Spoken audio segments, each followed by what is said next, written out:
Hello guys, are you waiting for Neet result? Or joining to repeating section? Any level you stand is it I never asking to you. Do you confused when what to do next step?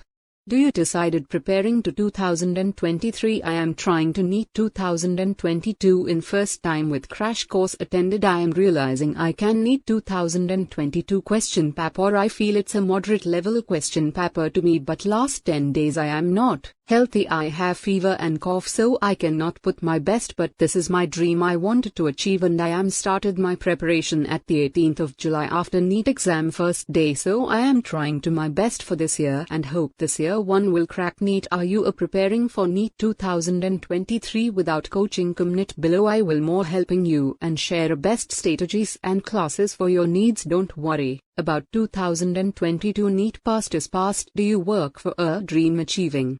Is not long success is near to you.